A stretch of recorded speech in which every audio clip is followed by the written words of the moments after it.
Telehealth is increasingly being used to help patients to be looked after in their own homes rather than having to come to outpatient clinics or for clinicians to go and visit them in their own homes. We are looking at using telehealth in NHS Lothian over the last several years because we have an increasing elderly population, many of whom have multiple long-term conditions. The telehealth enables us to look after more patients, with the well patients being seen less frequently and the patients who are less stable being contacted on an as-required basis. The whole purpose here is to try and reduce avoidable hospital admissions. During the day, Monday to Friday, 4 out of every 5 patients who are admitted as an emergency are seen by their GP or a clinician prior to admission.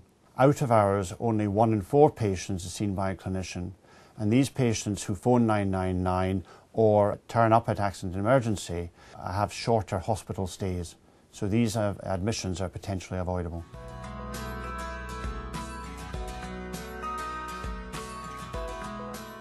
For the patient, telehealth is easy to use and the patient uses it on a daily basis.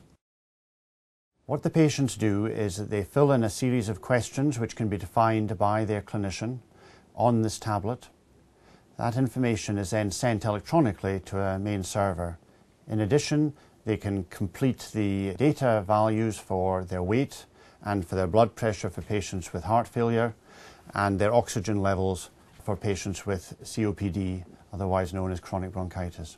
For patients with heart failure, they tend to use it first thing in the morning because it involves taking their weight, checking their blood pressure and doing a series of questions. There are no wires involved. The information is sent by Bluetooth from the scales to the tablet.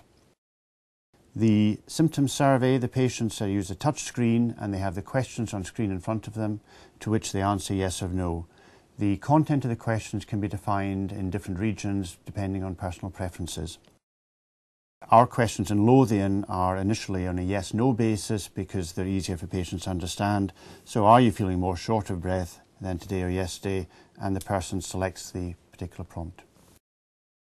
The pulse oximeter for patients with COPD is easy to operate and the person just presses the finger into the pulse oximeter. It will give both the oxygen saturation and the heart rate. For the blood pressure machine, sphygmomanometer, is designed so that it can be used by one person. Normally in a GP surgery, the practice nurse or the GP has 2 hands to do it. You can see that this is easy to apply and the instructions are shown on the screen so the patient is clear on what to do.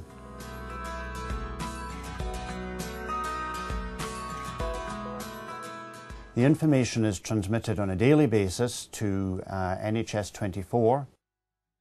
A call handler accesses the information and sorts out the patients who are out with their thresholds or whose symptoms are getting worse. For patients who are fine, there's no further action, but for patients who are deteriorating or appear to be deteriorating, then a summary of that information is sent by email to their clinician. The clinician could be a district nurse, it could be a GP, it could be a respiratory physiotherapist. When the care provider, the clinician, gets the information, they can then phone the patients who require further queries or further questions and, if necessary, modify their treatment. The patients really like the service because they have a sense of reassurance at the daily monitoring. Telehealth works best for the patients who have quite brittle control of their heart failure or COPD, and it's very useful for the patient who is anxious and helps them to self-manage the condition. The patients become aware that if their readings are deteriorating, they should then contact the out-of-hours service, or if they have heart failure, take an extra water tablet. Telehealth has really worked to help patients to self-manage their disease and know what they should be doing next.